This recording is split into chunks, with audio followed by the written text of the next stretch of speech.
This time around, Pwnage is looking to stray away from the Ergo Puck while bringing us yet another popular shape with some much needed improvements. With its S2-inspired looks, honeycomb shell, removable plates, and the addition of wireless, there's a lot to be had here when compared to the original S2 from Zowie.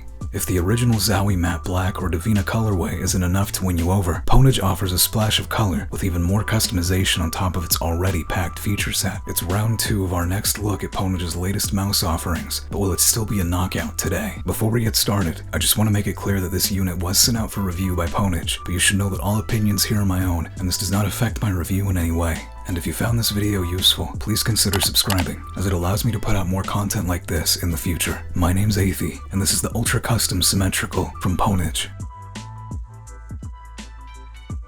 When compared to the original Pwnage Ergo packaging, there's definitely been some aesthetically pleasing changes if you're somebody who's obsessed with hoarding their product boxes. Aside from those minor changes though, mostly everything about the original unboxing experience remains the same. You're presented with the mouse upon opening the box, which is surrounded in a soft foam with the cable and wireless extension hovering above it. Just like the Puck Ergo before it, the Symm uses a PMW 3335 sensor, tested alongside other top wireless mice like the G Pro Wireless X and Model O Wireless. I did not encounter any issues based only on my gameplay testing. It should be noted that some implementations of the 3335 sensor are prone to having minor issues. There wasn't anything here stopping me from playing at my best, thankfully. As a side note, Pwnage did recently announce the Symm 2, which uses a 3370 sensor, so it's likely we'll see their mice all receive new sensor upgrades soon. DPI maxes out at 16,000 DPI. DPI steps range from 400, 800, 1200, 2400, 3200, and 6400 by default.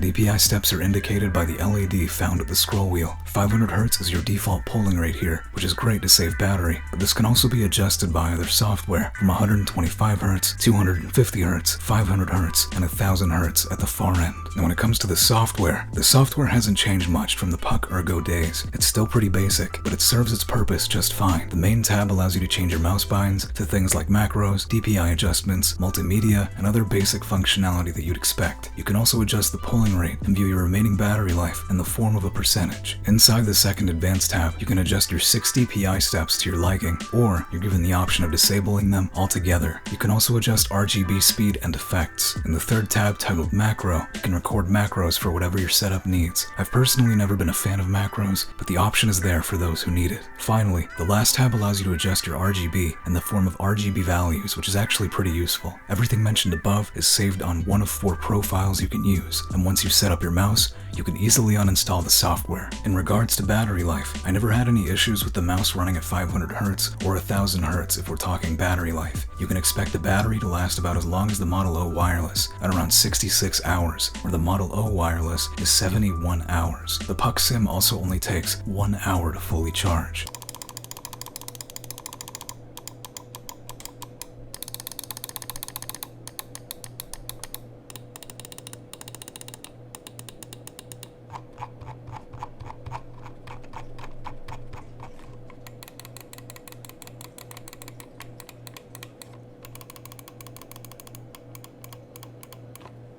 Now when it comes to the buttons, Mouse 1 and Mouse 2 use black shell blue dot Omrons, rated for 50 million clicks. The clicks here feel pretty firm and snappy, really great in my opinion. While I'm typically a fan of light clicks, these are what I would consider a perfect middle ground between light and medium clicks. Really solid stuff here. The main buttons here have a low pre-travel and post-travel. I'd say they're pretty similar to the Vaxi NP1 button travel in terms of feel. Mouse 1 and Mouse 2 here also feel perfectly locked in place. Button wobble won't be an issue here at all. The scroll wheel and side buttons both use Huano black shell yellow dots. The Puck Symm also features removable buttons, and this has no negative impact on click feel. Side buttons have low pre-travel and just slightly higher post-travel. The buttons here are also relatively thick, which is a plus from me. Finally, at the bottom of the mouse, you'll find a power switch with 3 positions. The top position for RGB off, and the bottom position for RGB on, while the middle position turns off the mouse completely. The Puck Symm scroll wheel uses an F-switch brown encoder. The scroll movement feels very similar to the Model O scroll wheel, very smooth, while the steps are subtle but defined. The texture of the scroll wheel feels smooth and flat, as it has subtle line textures, unlike the deeper grooves on the Model O wireless scroll wheel.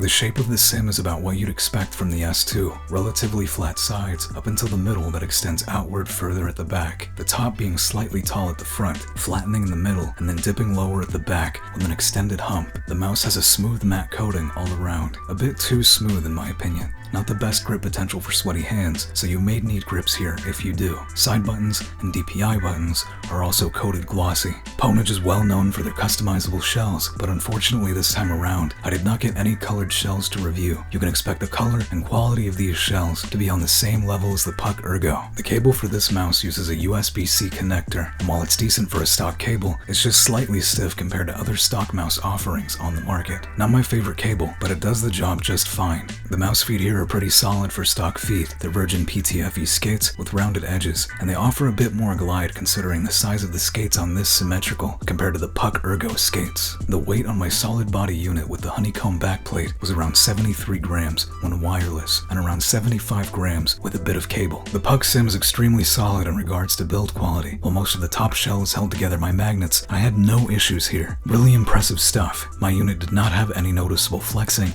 or creaking with the heavy use that I put into it. Pwnage has definitely come a long way when compared to the early review units of their Puck Ergo.